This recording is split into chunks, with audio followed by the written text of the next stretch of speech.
So let's get into this episode 5, and it's called 24/7. I didn't like this episode. It made me uncomfortable. I'm not even gonna lie. It made me, especially at the end with all them people. I was like, oh, this is too much for me. This is too much. And it's weird because I like pretty gory manga and anime, but I was like, when it comes to like people, I don't like this stuff. I really don't. So the episode opens up, and I didn't mention this last episode, but when John had left Rosemary the amulet of protection, John told Rosemary he was going to go save the world now that he has his ruby, which made me be like, oh, you going to go mess the world up. That's what you going to do. Going to make it worse, Mr. John. And so John pops up at this roadside diner, and we meet our diner people. So I think what I'm going to do, because it was a lot of people and it was a lot going on, and I got 7 pages worth of notes, and I already feel like this video is going to be long, and I don't want it to be over like an hour long. I think I'm going to introduce everybody, and then we're just gonna get right into it. We're not even gonna go through the whole like rigmarole of like where things were being revealed. So basically, John goes to this diner. He has the ruby in his hand. He's excited. He's like ecstatic. Like he really is feeling on top of the world. We start to meet our diner people. The first person we meet is Bet. Bet is like the regular kind of archetype of what you think of a character that is in a diner living on the side of the road. She's very sweet. She's kind-hearted, but she's very meddlesome.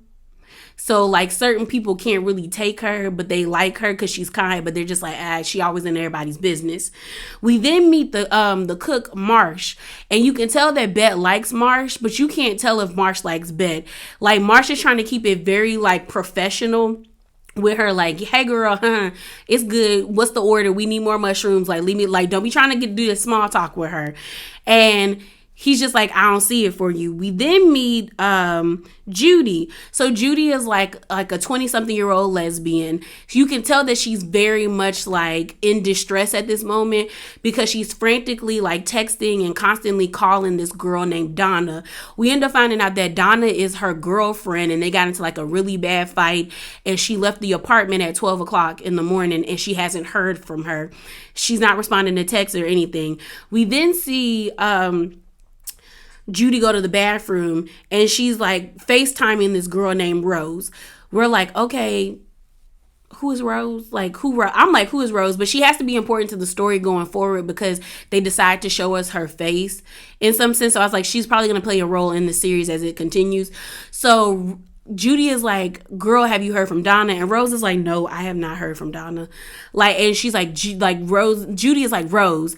And Rose is like, girl, I don't know. Like, I haven't heard from Donna. Like, have you called her mom?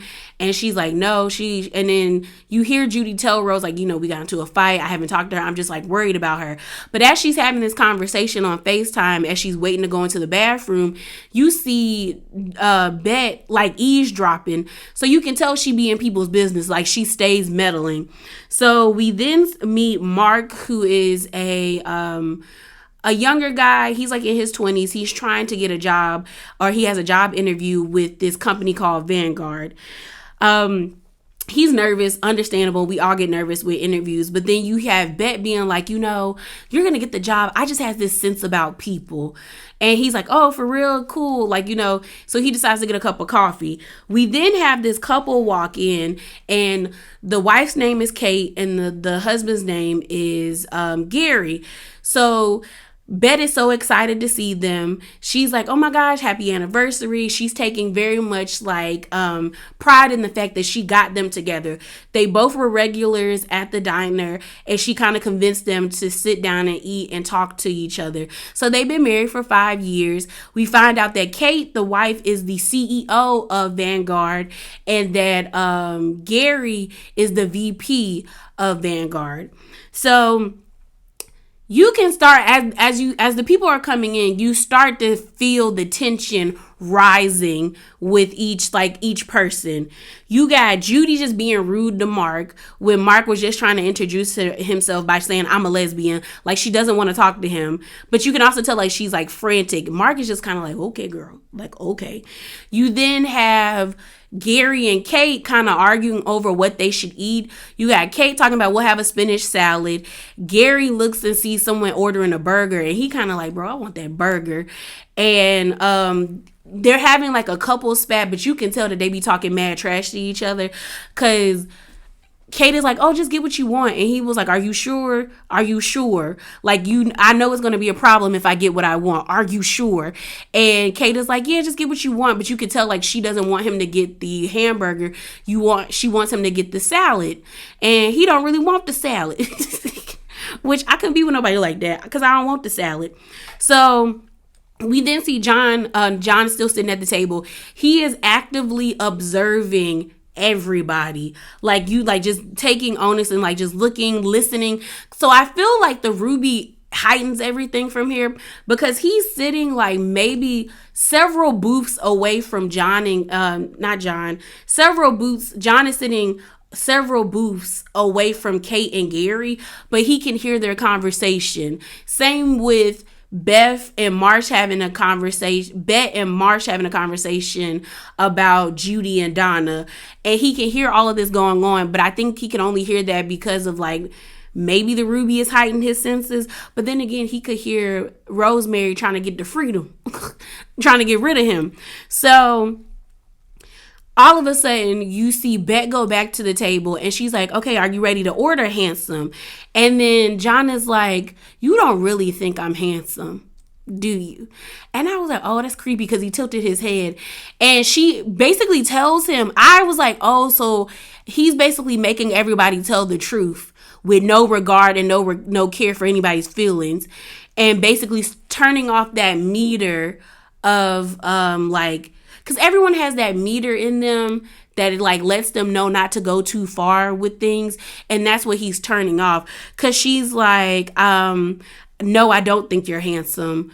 But but like, you know, she was like, I just wanted you to like me. Like, that was her reasoning for calling him handsome. That was her reasoning for like being so kind to everybody. She just wants everybody to like her, which is a common thing for everybody. And he was like, you know, you kind of told me that because I have my Ruby, but my Ruby's going to help change the world, because I think people should stop lying to each other. So then that makes sense why he had that conversation with Rosemary in the car on episode 4, when he was like, people lie out of selfishness, which he feels like that's why the world is so messed up, versus what Rosemary say about people lying to protect themselves or to protect others. So we see everybody, like, all this tension is happening in the diner. You got Mark on his phone, and Judy is still like frantically texting Donna, and she's like, oh my gosh, do you have bars? Because I don't think I have bars. And Mark says she just doesn't want to talk to you. You have bars. You have enough bars. The girl just doesn't want to talk to you. And Mark is kind of like stunned that he said it. And then Judy's like, F off. And like she's about to like rush out. But then she stops at the door, and it's like, something told her to go back. And then Beth's like, Judy, do you want to stay? Like, and sit down and still wait for Donna? And she's like, yeah. And it's like, you can tell that every time that John grabs the amulet, it heightens everything. So then we have an argument between Gary and Kate, where Gary is like on his phone texting, and Kate is like, who are you texting? And he's like, I'm texting the shipping people. And Kate was like, well, I sent that out the day before, like last night. I'll text them. And he's like, stop doing that. Stop going behind me. It makes my word less credible when you keep going behind me. So she doesn't believe that he's texting who he says he's texting, as well as she thinks he's cheating on her. But Gary is like, you constantly are questioning me and like emasculating me. Like, she was fat shaming him about eating, talking about we don't want him to get any bigger. We don't want, we're counting calories. And he was just like, let it go. Like, leave me alone. And then we see Bet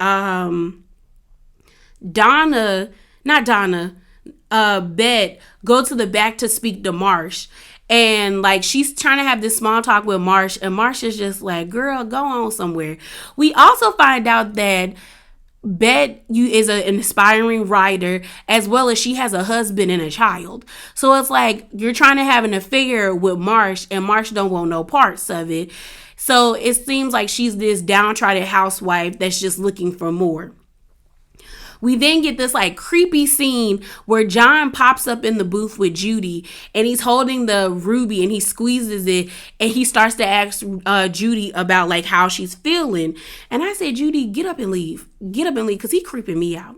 So she's like, John is like, well, how do you really feel? And he basically was, Judy basically is like, I hope she's in a car accident, because why is she not texting me back? And then John was like, well, what happened? And she was like, well, we got into a fight. I just get a little jealous sometimes. And he was like, do you think Donna's cheating on you? And she's like, no, she's not cheating on me. I just get jealous. And then John's like, well, why are you so angry? And she's like, I'm not angry. I just get jealous. So then he's like, well, why are you angry? He asks her again, why are you angry? And she was like, I don't like being judged. And John's like, I'm not judging you. I'm just asking you questions. So then we see Gary and Kate try to get up to like leave, and they turn back around. And then all of a sudden I notice outside turns to dark. So it's like everybody's been stuck in this diner for the past several hours. All the while, the TV is on and we're hearing the news. And every time you hear the news, it's getting worse. Like the weather's getting worse. People are getting into car accidents. There's being like toxic spills everywhere. People are getting arrested. It just keeps getting worse. And I didn't pick up on that until like the middle of the episode, that like the news keeps reporting on how bad things are getting out there. Low key, it's like the purge is going on outside. So the couple is still fighting. You got Judy still frantically texting Donna. Bet still trying to have conversation and small talk with Marsh. And then Mark is just like nowhere to be found, basically.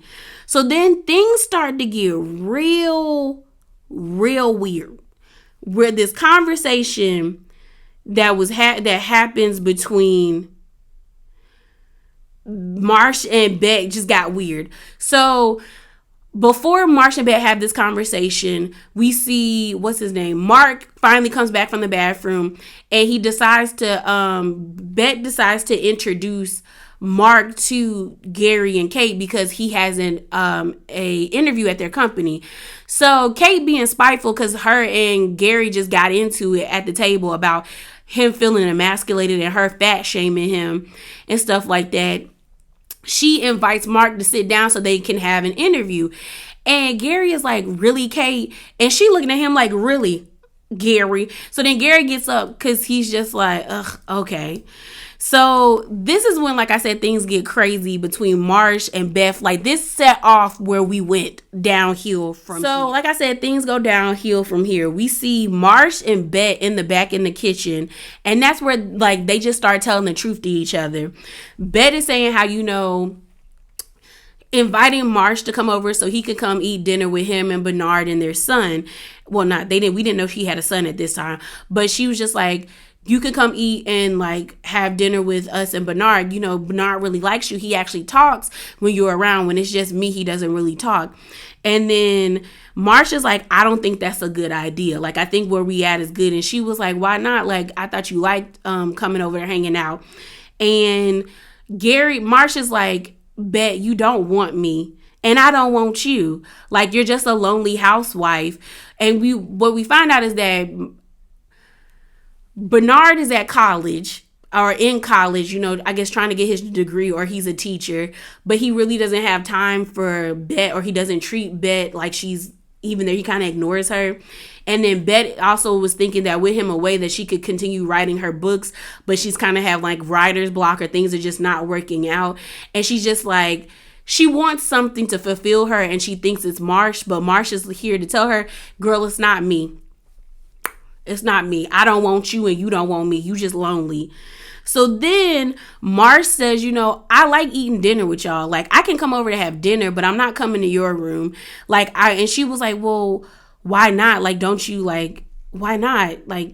And Marsh is like, because this is when things, I thought things was gonna take a very dark turn. Cause then she was like, no, like when you guys go to sleep, because that's the thing, Bet invited Marsh, like, when my husband go to sleep, you can come, when he goes to his room and go to sleep, and I go to my room, you can come to my room and sleep in mine. And he's like, yeah, no. So then Marsh kind of exposes himself and says, like, when you fall asleep on the couch and when your husband goes to bed, I go to your son's room and me and him have sex. And I'm like, son, this a grown man. I said, oh my God, are you touching on the children? Marsh, are you touching on the children? But then Bet is like, he's a child, Marsh. And Marsh is like, he's 21 and he's no child. Like when we're like he has taught me a lot of things in the bedroom. And he's like, when I was 21, I wasn't that versed the way he's versed at 21. And I was like, either way, it's still gross because Marsh looks every bit of like 48, 45, and you messing with a 21-year-old. No. But I was just like, oh my gosh. So then Bet gets mad at that revelation or Mark's telling her this and picks up the hamburger that Marsh was making for Gary and like throws it on the floor and storms out. Gary rushes to the back to make sure everything is okay. And you see Bet run to the bathroom and like lock the door. And she's like breaking down in the bathroom. We then see Kate and Mark still at the booth together doing the interview, but Kate is starting to ask like him, like, tell me about yourself. And he tries to give the generic answer like, oh, I was in school for 3 years. He then starts to rag on himself because Kate's like, no, like, what are like, do you have a girlfriend? Like this stuff and that. And Mark is like, no, he was like, I'm not really, like, no girl's gonna want me. I'm unemployed. I got like 5 roommates. Like, how am I gonna be able to take care of a girl and I can't take care of myself? And then Kate's like, not every woman wants to be taken care of. That's you, not me. So then they start to talk. Kate starts to say how, don't be so hard on yourself, because when I met Gary, he was just selling gym memberships. Another dig at Gary. And it could always, and now he's like a VP of a company, like things could always turn around. She also starts being like, are you good in bed? Because she was like, Gary F's anything. He just won't F me. He stayed cheating on me. But she then asks Mark, but are you good in bed? So I'm like, That's when I knew things was getting wild and the Ruby was Ruby and John was doing his John thing. Because you then see Gary and Marsh still in the kitchen, and Gary's like, is Bet okay? And Marsh says, yeah, she cool. And then they're looking at Kate and Mark have to do the fake interview. And Gary's like, yeah, she's interviewing my replacement. And Marsh is like, nah, he a kid. And Gary's like, I was a kid when she met me. And I was like, ooh. So it looks like that's like Kate's thing. She like them young. Like, but not young, because their age difference doesn't look that great. Kate gives me like she's 40, and like Gary might be like 31, so like 31, 32. So that means they probably met around the time he was like in his like early or late 20s, and then she was like, in her 30s. So it's nothing like is like wrong, but I got what Gary was saying. And then Gary was like, she is so cold. And like, she only got with me because she wanted everyone to think that she was kind and sweet, but she's not. She's cold. She's a perfectionist and I'm not.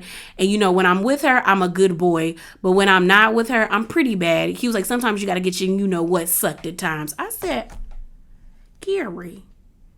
And all the while everyone is like having these conversations, everyone's kind of just like disregarding John. Like John is being a voyeur and just like looking at everything going on, listening to everybody. You got Judy at the bathroom, like knocking on the door, trying to see if Bet is okay. They're having this conversation, and then Bet and Judy start to like, what's the word? Like kind of trauma bond and like relinquish their feelings about what they're going through and what they want in partners. And then this makes them kiss because they're like, you need someone smart and kind because you're smart and kind. They kiss, start making out, and things get to going. You then see Kate and Mark having sex in the booth that they was doing their interview, and then in the kitchen you see Gary and Marsh getting to. Marsh is about to get on his knees and start putting his mouth on things, and I'm like, what is happening?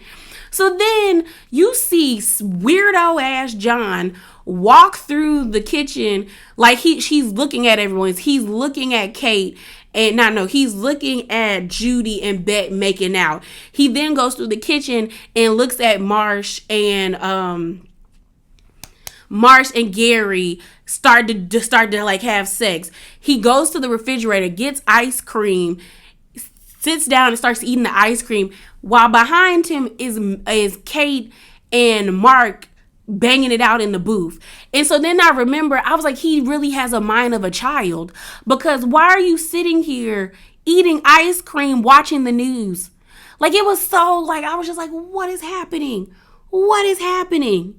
What is happening? I was just like, John is depraved. Or is it depraved? I think it's depraved. I was just like, John, are you okay? Like, why you eating ice cream while everybody is having sex around you and you're not a part of it? This is weird. This is so weird. So then things just get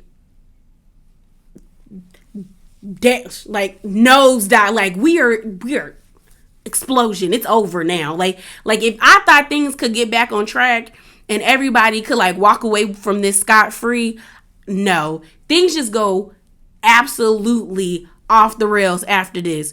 You then see Judy and Donna talking after they done having they sex and all of that stuff. And Judy basically admits that she slapped Donna in the face, and that's why Donna don't want to talk to her. And I'm like, girl, you've been trying to call her after you smacked her in the face because you got mad. Then all of a sudden you hear like things crash and you see Gary and Mark fighting, because I guess Gary finally realizes that Mark done had sex with his wife in the booth and they fighting. You got Gary choking Mark out, and then out of nowhere Mark stabs Gary dead in his neck. He took out that carotid artery right there. And Kate is like, oh my God, like freaking out because Gary is dying. He's bleeding out in a pool of his own blood. And Kate is trying to put blood on it. Mark has blood all over his shirt saying, you saw him choke me. You saw him choke me. You saw him try. I did it to defend myself. You saw him choke me. What is going on? You saw him choke me. And then Kate is like, call an ambulance. I say, he not coming back from that, Kate. Gary dead. Gary is dead. Like, I was like, you don't see how big of a pool of blood this is? He is dead. So then all of a sudden, everybody is just like, it's like they kind of snap back into reality, like, oh my God, what have we been doing? And then as that's going on, you hear in the on the TV, the mayor or whoever has caused for a state of emergency because so much bad things is happening. There's like accidents, things are getting blown up. I think I heard someone say there was like a chemical spill, and like Bet is like, it's you. Like, you told me you were gonna, because in the beginning of the episode, like when it was morning time in the diner, after Bet confessed that she didn't think John was handsome, John told Bet that he was going to save and change the world and make it a better place. And John is like telling, like when Bet is like talking to John, because at this time it's nighttime, she's like, it's you're the one causing all the bad stuff right now.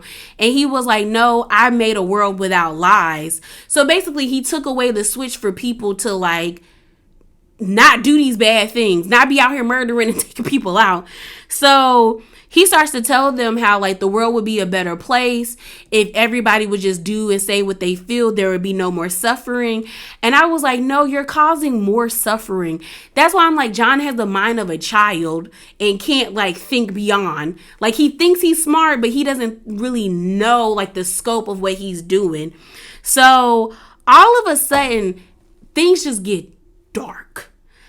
People like, because all of them had like picked up knives and stuff, like they were about to kill John, but John tells them to put the knives down, and they do. And that's because he has the amulet, because the amulet is manipulation. So he's like, a world where you're not suffering no more and you can truly be what you want, or you can truly do what you want. So We see Bet burning her book. Like, I guess she feels like it's no longer needed. We see Mark nail his hand to the counter table and then begin to saw it off. And that's the hand that he used to stab Gary in the neck when he was trying to kill him. You then see Judy basically slit her wrist and take herself out. Because I guess she was just so disgusted with herself after like slapping Donna, she probably felt was like the love of her life. We then see Marsh chopping off his fingers. And I don't know if he's chopping off his fingers because he feels like what he's doing with, Bet's son is just wrong. But like he's chopping off his fingers. We then see Bet kill Marsh because, she mad that he out here messing with her son as well as she had feelings for him. And then you see Kate take herself out by slitting her throat. And then Bet is like, how is this a better world? And then all of a sudden you see everybody is dead. You see Gary on the floor dead. You see Gary on the floor dead. You see Judy on the floor with her wrist bleeding out. You see Kate is dead with like her neck bleeding. You see Mark has died from like shock of trying to like saw off his arm while it being nailed to the counter. And John is just like, you're not really he was like, you're not seeing the world with your eyes. You have to have new eyes. You need to like see with new eyes. So then Kate stabs herself with ice pickers in the eyes so she could see the world like new. It was like, I was like, oh my God, everybody going insane. Everybody is going insane in the membrane. Just insane. So then out of nowhere, the fates pop up. So I'm like, was this like a sacrifice to the fates? I think that's what it was. Like he sacrificed all these people to the fates so he could ask them questions. And basically, he kept asking them the same question, like, tell me my future. And they basically told him his future, that Dream was going to take him out. And he was like, no, that's not my future. Tell me my future. That's everybody's future of, like, people turning into dust, ashes to ashes, dust to dust. And he was like, no, tell me my future. And they were basically like, you'll be able to destroy and defeat Dream. Like, he'll turn to sand in your hand. Like, you'll take his life in the palm of your hand. And he was like, okay, tell me, like, that he kept asking that. So he got what he wanted, basically saying that he would take Dream out.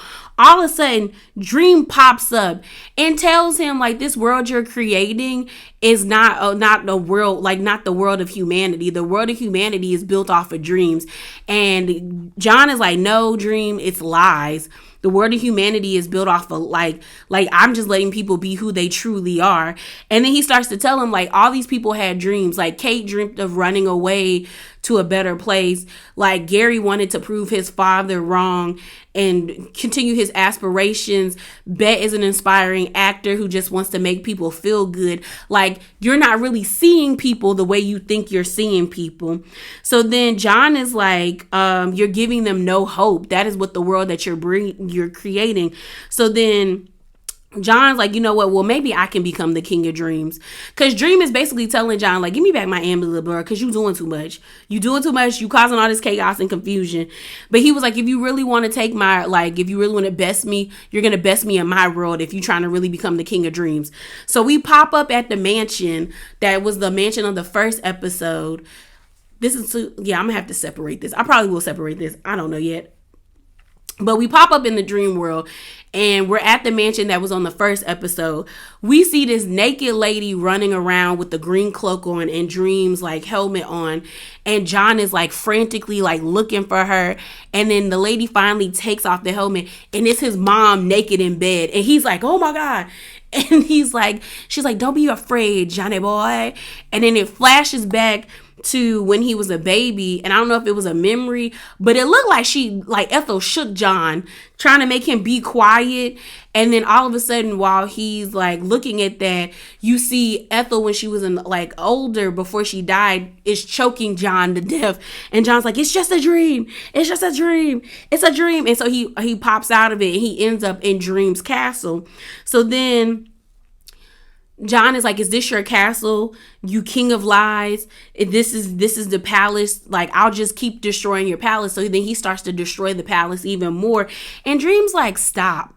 Like, you doing too much. So then Dream tells him, the ruby wasn't yours. It's not meant for mortals. It's done more harm to you. It has cursed you.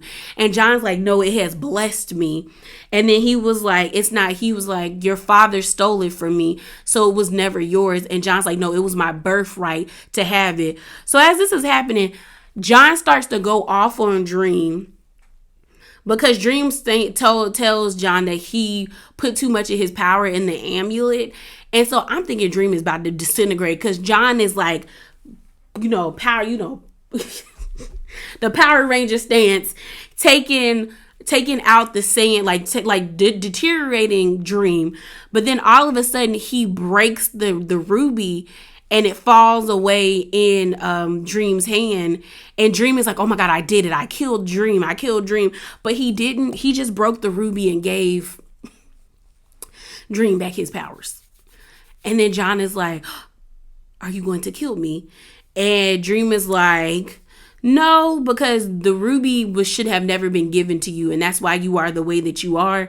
Like, so I feel like the ruby probably made him delirious and crazy, because it wasn't meant for him. And he was just like, I'm just going to provide you a way to sleep. So sweet dreams. So he pushed John back in that prison cell, and I think he put him in a coma. Like, I don't think John is ever waking up. I think John is dead, or just in a coma right now. We then see outside that it looks like the purge has happened in the city, like in New York, and Dream is just like, we're just gonna have to rebuild. I got my helmet, I got my ruby, I got my sand, but tonight humanity will have sweet dreams. So they're gonna be able to rebuild, and I'm gonna rebuild my kingdom. And then out of nowhere, one of the endless pops up, and she's like, I've been looking for you, or I've been watching you, big brother. So I'm like, which one is this? Because we know it's not Death, because Death is played by the black actress. I don't think it's Destiny, because this person gives very much like sinister energy. So I'm thinking this is either Desire, Delirium, or Destruction. One of those three. But she looked like she gonna be a problem. And that's where it ended. So yeah, y'all, that is where it ended. So drop down in the comments below and let me know your thoughts. Remember to be bravely authentic. And yeah, what do y'all think? Like, I'm trying to figure out which person this is, or like which endless this is.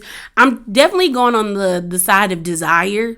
I feel like it's either Desire or Destruction. I don't think it would be Delirium, because I would think Delirium would have like a whimsical or very scattered brain energy. But I really think this one is Desire.